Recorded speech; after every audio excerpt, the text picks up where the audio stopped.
from my Jacob Collier retreat, and people have been asking me how it was. And I think what people really want to know is, what did I learn and how did it change me? And I learned a lot. I learned more than I could really iterate. And I won't be able to kind of name every gem that I'm walking away from, but I do have some notes. And I feel like the biggest thing, like the overarching theme, is one of a journey around authenticity, play, and performance. And most things kind of tie back to those things, because that's the heart of music and creativity and life. I don't really know where to start, but I guess the structure of the retreat, it was more like camp. It felt like Jacob Collier camp. And there were 3.5 days. We got there Monday afternoon, and then it was Tuesday, full day, Wednesday and Thursday. And every day we started off with breakfast at these big round tables, and you just go and sit with strangers. And yeah, there was a lot of meeting new people. Got really good at introducing myself and meeting people, and then not seeing them again, not talking to them really again. And some people came back around, and that was nice. And then after breakfast, we'd have a breakout workshop that we could choose, and on the faculty were Dodie, Susie Collier, David Longstreth from Dirty Projectors, Barrick Shmuel, who was Jacob's percussion teacher in music school, Chris Thiele for a couple of days, Becca Stevens for a couple of days, Gina Chick, who won one of the seasons of Alone, the show where you're dropped in the wilderness and you're given 10 supplies, 10 items, and the cameras follow you around, and whoever's the last one standing wins. And she knew going into that experience that she was going to win, and the way that she kept her sanity was by singing and connecting with nature. And I love that so much, and I really want to go watch that episode. But she was also on the faculty. And there might be one other person that I'm forgetting. Andy Powers, and then Ben Bloomberg and Emily Lazar, who both are like sound designers, producers, and produced Jacob's Jessie albums. I think those were all the faculty. So we got to pick people's masterclass or people's workshops to go take, and I took one with Dodie, I took a production one with Ben and Emily, I went to a drum circle with Barrick for a little bit at night, and learned a little bit about Ghanaian percussion and rhythm. And it was funny because he kept saying like, oh, I know this is really slow for you guys, and then like would add on another layer and another thing and be like, okay, now that you learned the way to dance, now you're gonna add the bells, and then now that you know how to do the bells, we're gonna add the bongos or the cajon, and was just like layering them, and it felt really fast. But it was cool. It was cool to be challenged. And I took Susie's class about practice, play, and performance, and that was amazing. I took a David Longstreth class. That one was a little bit abstract, but I enjoyed it. And I took a Becca Stevens one about songwriting. So I got a lot of really good like hands-on musical tips and ideas and exercise ideas to kind of work on and build into my practice. And one thing that I really wanted to get out of this retreat was just reconnection to music, because it's been a couple of months since I've really been in a music phase and have written music. It was just kind of dormant, the desire. And about like a day and a half into the retreat, I felt the aliveness come back, and that was a big part of what made it worth it. And there was so much more than that too, but I feel really happy and content and grateful that I got that piece out of it, because I really wanted that. And part of that was just like a lot of actual tangible ideas of things to try, and then part of it was just remembering how accessible and exciting and fun creativity can be.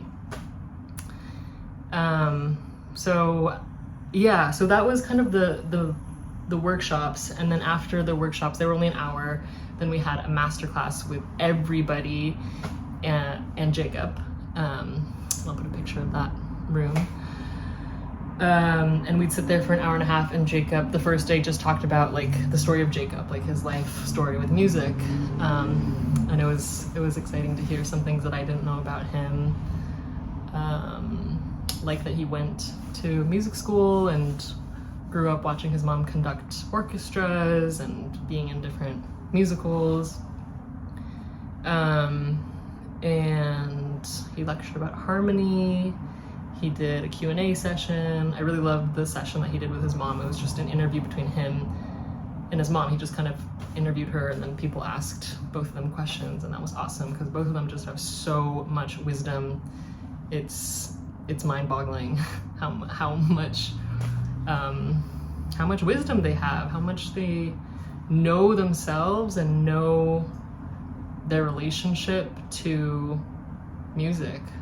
It's really inspiring, and it's so amazing that they just want to share that with people and help other people access it that way too. There was a songwriting table, sort of, where Jacob interviewed a bunch of the faculty members about how they approach songwriting.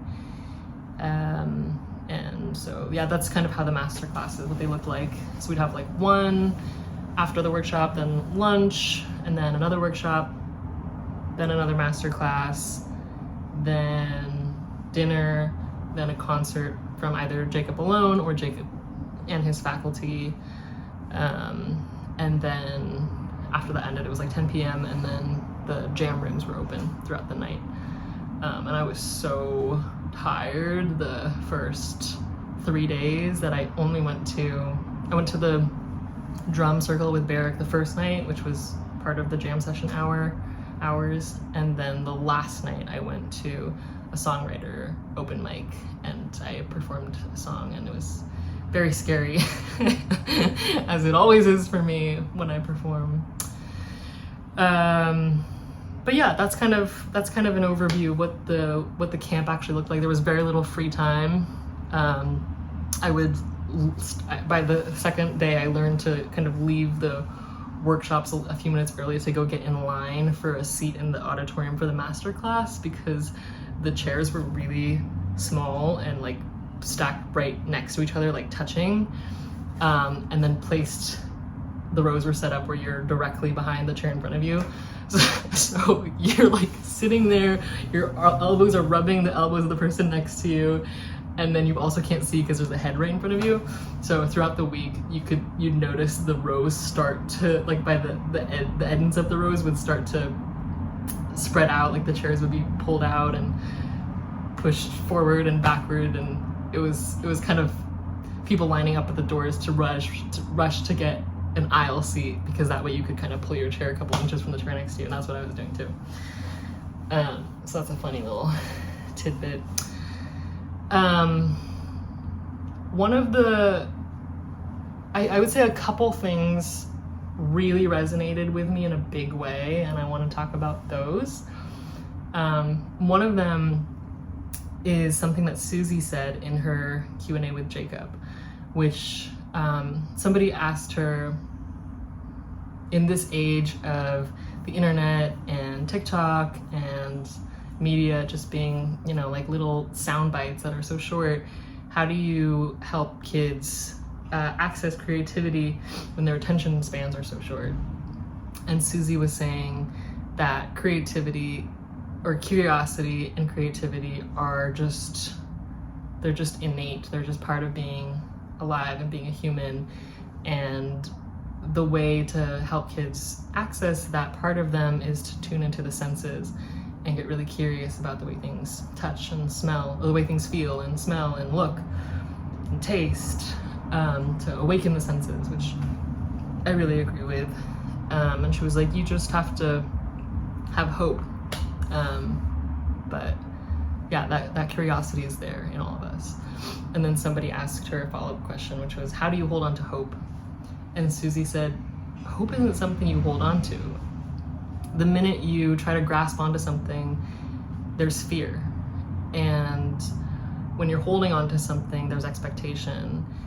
And if you can let go of expectation, you will be surprised by joy every time.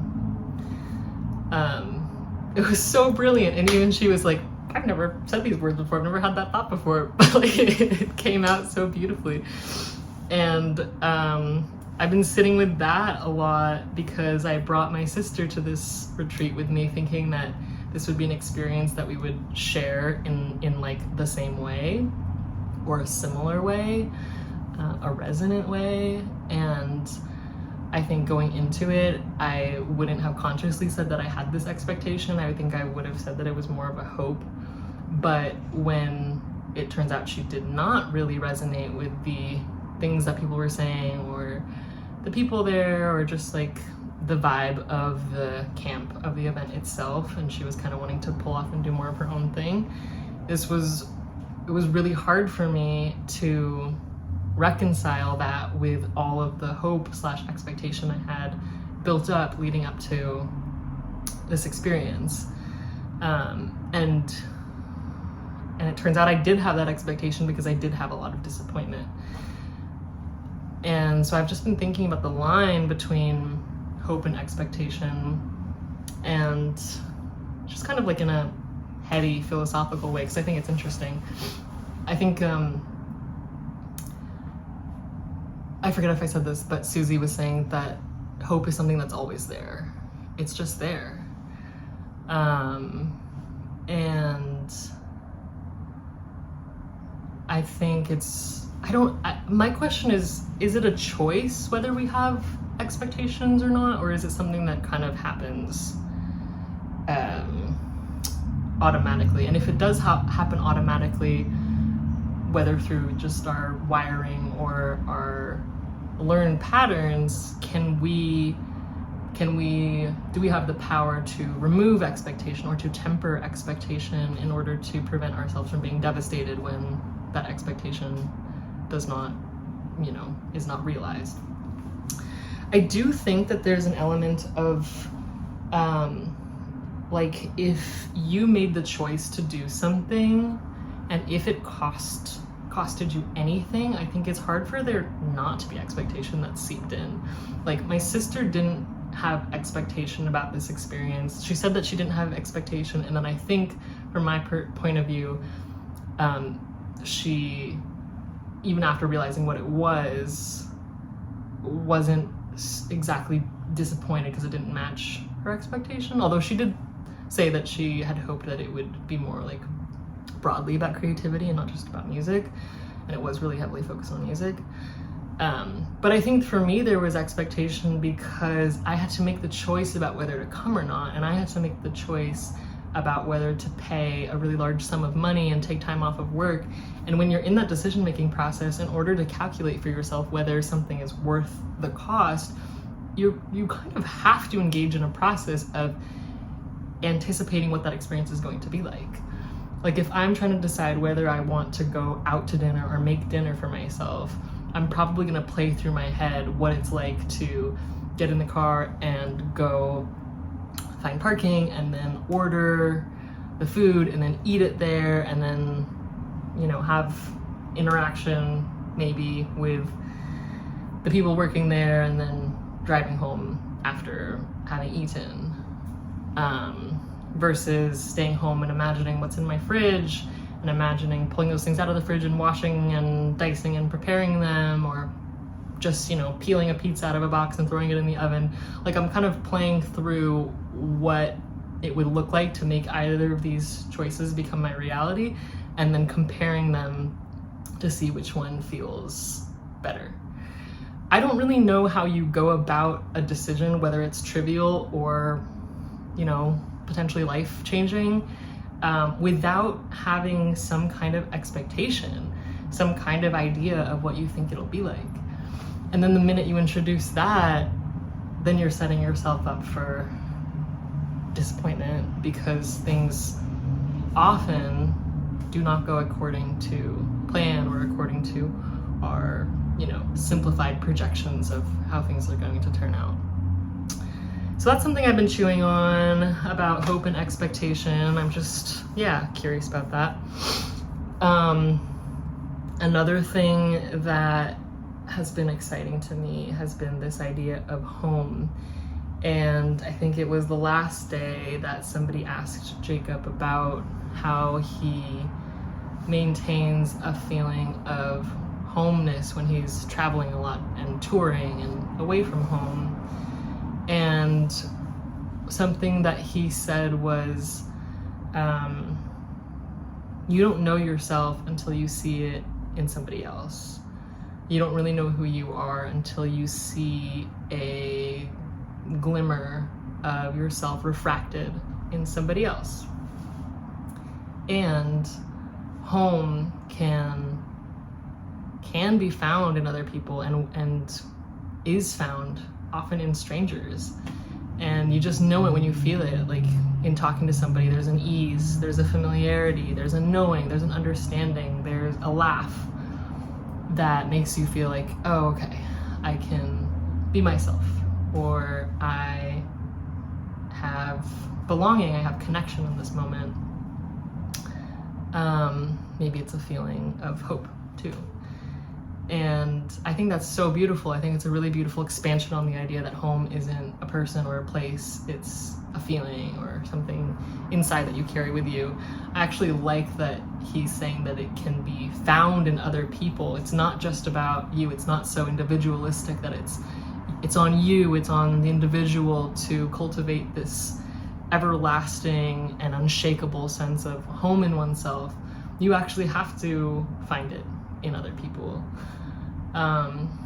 And on my way back home on the last day, I left Tarrytown early in the morning and got on the train all the way to Manhattan, and then had lunch, and then took the subway and transferred the subway and got to the airport. And then there were a series of delays with my flight in like 20-minute increments, but the flight was supposed to leave at 4:30, and then in 30-minute increments was pushed back all the way to 11 p.m. where they actually got an entirely different aircraft for us to board. And it was kind of a harrowing experience. Like I felt really stressed, but I could also feel the stress of everybody else in my flight, like lining up to talk to the airline people. And I was really frustrated, and I was feeling so just anxious and upset because I had done everything right. I had gotten there on time. I had booked a flight that would have gotten me home at a reasonable hour so that I could get home and go to bed and get ready for, work the next week. And instead I was trapped here in the airport with no control, just completely at the mercy of fate or the people fixing the airplane. And I was really pent up, and I was like, oh, this is the universe testing me, and I'm failing this test because I'm so angry about it. And then I talked to somebody. I just sat down and was like, so is the Bay home for you, or is New York home for you? And she kind of relaxed and opened and was like, oh yeah, I'm heading back to Santa Cruz. And then I asked her about Santa Cruz and what's there and her life. And I just felt maybe it wasn't her that opened and relaxed, maybe it was me, and I'm in my memory projecting that onto her, but I felt this like instantaneous sinking and this relief of like, oh yeah, I'm really not in this alone. There's somebody else who has to also complete this really long journey and get home far away from here. And having that connection, having somebody whose name I know, who's willing to save my seat if I get up and go to the bathroom, like that mattered so much in that moment. And I continued to meet a couple of other people and get a couple of other names and acquaintances, and I really felt just kind of in awe of the strength of that like the power of relationship in that moment of like fear and aloneness, which also then got me thinking about boundaries, and like the merging of self, because it started when I was sitting in the waiting area, the boarding area, and you know, you go and try to find a seat that has an outlet, but a lot of the outlets were dead. Like some of them are blue and lit up, which means that they're active and alive, and some of them are just uncharged. I don't really know how that works, but I found an alive one. And then there was a family of 5 that sat down across from me, and their outlets I don't think were alive.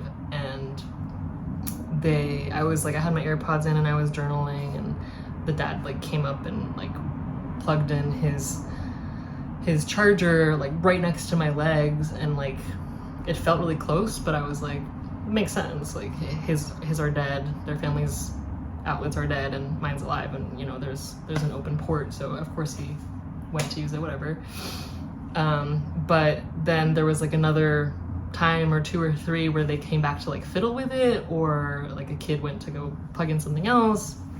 And when this would happen, I noticed in myself a reaction of like tensing and discomfort and anxiety. And I was already journaling, so I was like, what is this that I'm feeling? And I noticed it was like a question when they came to fiddle with it of like, am I supposed to be helping them right now? Like they're clearly struggling or confused, or like trying to figure out their thing. Do I just sit here and do my own thing, or do I now help them because they're mere inches away from me? And it made me think about how when people cross like a certain threshold, they kind of become part of us, or their problems become our problems. Like if it's really far, you can't see it, you can't smell it, you can't touch it, it's over there, it's really not on you to step in. But if something's happening right next to you and somebody's in distress or terror or is really in need in a really visible and like palpable way, it's much, you're just impacted by that energy in so much bigger of a way that you feel it, like it feels like your problem. Not necessarily in a bad way, it just becomes yours a little bit. And then I was on the other side when I was in line to talk to the airline agents, and I was behind this guy and we were just chatting, and then his sister came up to talk to him, and then I kind of went back to my own thing, and then his sister left, and then his mom and sister came up to him, and they were talking about how the mom had gotten them a different flight that they could switch to, because she'd called somebody, and they were going to get ready to leave and go catch their other flight. And the daughter nudged the mom and was like, give her the number 2, gesturing to me. And the mom like took a second and then was like, okay, here's the number. Like, we have a family member who works at Alaska, and you can call them and see if they have any other flights for you too. And in that moment, I was so grateful and so relieved, because I wanted to get out that night. I didn't want to have to like sit at the airport overnight, or like go back into Manhattan from JFK and then come back the next morning. So I was so grateful. And it was interesting to me that I hadn't talked to the girl, but her just seeing me talk to her brother, or me just being right behind them in line, something about my being just in proximity made her feel like, oh, she's a little bit my problem too. Like, I feel for her, and let's offer her the number 2. Yeah, so that's something else I'm chewing on, just kind of in an existential way. It's like boundaries and the merging of people and energy and responsibility, when you become like literally closer to people. Those are some of the biggest takeaways for me. There are so many other little nuggets, but those feel like the really kind of like big ones that have affected me and lasted with me. I'll share a couple other smaller things, like, let's see. Jacob talked about education, versus learning. And education is what people do to you, and learning is what you do for yourself. And learning is a lifelong process, and learning is exciting and fun and can be playful, but also maybe requires play in some ways in order to be sustainable. Also, it's really important to have good teachers in your life, and you don't need every teacher to be a great teacher. Like, one is enough. I mean, the more you have, the better, but one is enough. And the way to have better teachers is to value teachers and teaching in the society, which we just currently heavily undervalue. And also to have better parents, because parents are raising the kids who become teachers. So that's something that he said that I really liked. He also said that it's not important to reach people. He's not really focused on reaching the most amount of people in the world online. He focuses more on being able to move people, and the way to move people is by being yourself. Also, he and some of the other songwriters or the other faculty members were talking about this idea of like competence and perfection, and they were like, nobody's ever moved by competence. Nobody's ever like, oh, I was so moved by your competence.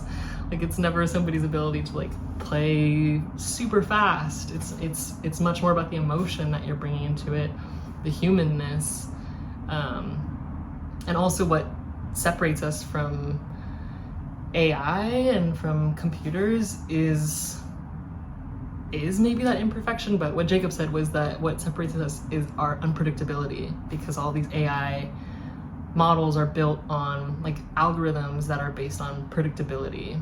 And so the way to retain and savor your humanness is to embrace unpredictability and like randomness, and he brings a lot of that into his just being as a person, but also his performances, where like if things are feeling stale for him, he'll just like on purpose play a wrong note, or a note that like people might think wouldn't go, or just would be like singing and then all of a sudden put on like a really silly voice. And he was like demonstrating this, or like he'll just like jump just randomly out of the blue, and that's when things are becoming just too, I don't know, predictable or stale, or he's feeling kind of like low energy. He'll just infuse a moment with more energy. And I've also been thinking about that, like performance and authenticity. And I'm kind of in this place where I think that everything is a performance. Everything can be framed as a performance anyway. Like right now I'm performing like reflectiveness, or performing maybe an appreciation of an experience, or a sharing of an experience. I'm not sharing from a super emotional place right now, but if I were feeling really sad, I could perform sadness by having my like shoulders slumped, or in my voice, or by crying. There are so many ways to perform, you know, like performing your job, or to perform your role as a daughter or a friend. And I don't think performing is a bad thing, or is a contrived thing, or is an artificial, fake, inauthentic thing. I think performance and authenticity can go hand in hand together really well, and I think Jacob is a perfect example of this, where he performs, but he performs authenticity. And I think really what the difference is between him being on stage and off stage is how much energy or how much intensity to infuse a certain sentence with, or a certain phrase of a song with. And something Susie said is that everything, you can think of everything in your life as phrases or as breaths. Like a sentence that you say, that's a phrase, that's a breath. a drive to work, that's a phrase of your life, that's a breath. And often the way that we intend our phrases to land, maybe we intend to be really warm and open, it lands as like, oh wow, that person's kind of cold, or that person's really blunt, or that person's really direct. And I've definitely had those experiences where people are reflecting to me something really different than the energy I thought I was giving off. And it is important to have that intention of like how you want to be experienced by another person. It's also out of your control how it actually is experienced by another person, but it also really matters. It's important to have intention. Intention doesn't necessarily guarantee outcome, and the outcome's not in your control, and it matters. So that's kind of wild, but and I forget now how I got onto that train of thought about breaths and phrases.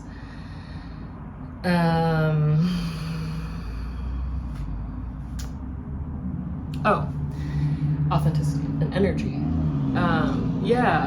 So we can perform a breath of life. We can perform a phrase of life with really infinite amounts of energy, and it's really a choice. And I think what it boils down to, at least for me, is how much energy is going to land with this particular person that I'm sharing with, or this particular group of people.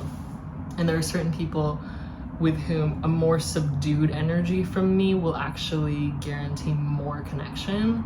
Like being more chill, more nonchalant, that will create the most resonance or the most room for connection. Versus another person, I might have a lot more energy when I'm talking about something, because that's just where our frequencies, our like energetic waves kind of like hum. That's where they kind of meet in harmony, is like we both get really excited about things like that.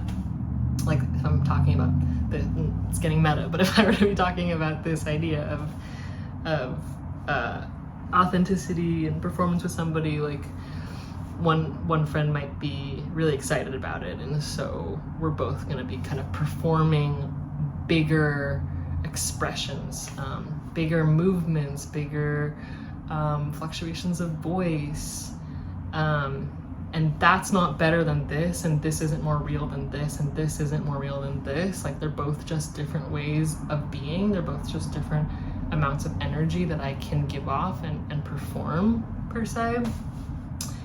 And it gets to be a choice. I don't think there really is like a true energy, a true wavelength. Like we are energetic beings, but we are dynamic beings. And in one moment I'm gonna have a lot less energy, and in another moment I'm gonna have more energy. And there are ways that we can have really big influence on our own energies, like by shaking things up and having a dance party, or going for a run, or watching a sad movie. Like these are all ways that we can tailor or adjust or control or influence our energies, but other people can do that too. And there isn't a true one that's like actually you.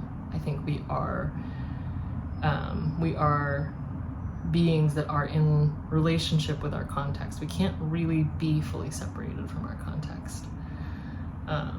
And so in that way, it's not inauthentic to be performing, or to choose to like change the way that you're showing up in a moment or with a certain person. I don't think that undermines the realness of what you're feeling or what you're saying. I hope some of that made sense.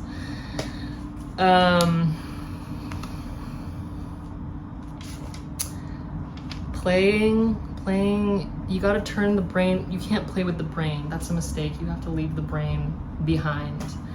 And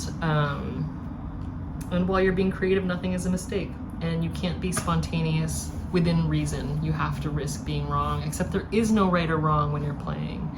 Playing is an openness to whatever might happen.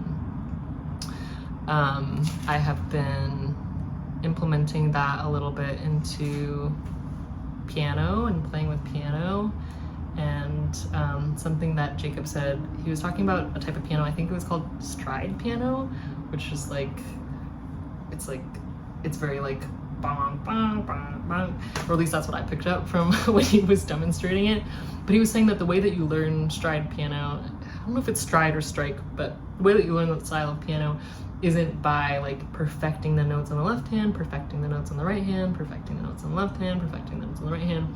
The way that you learn that type of piano is by just going smash, smash, smash, smash, and getting the rhythm in your body, and then going in and honing and refining. And I like that a lot. Something about that really resonated with me and made me think about language. Like, I have sort of been on a long and slow journey of learning and practicing Spanish, and I get so caught up in having the correct grammar that like I don't even express the idea. And something that Jacob said is gesture over specifics. Get the gesture of it first. And I think that felt freeing to me in the context of learning Spanish or learning a language, where you gotta just like act like a Spanish speaker and just kind of let the words flow out of your mouth, even if they are gibberish and garble and wrong. And then once you get that feeling of, you know, intonation and flow, you can refine later. And yeah, I think that's really helpful.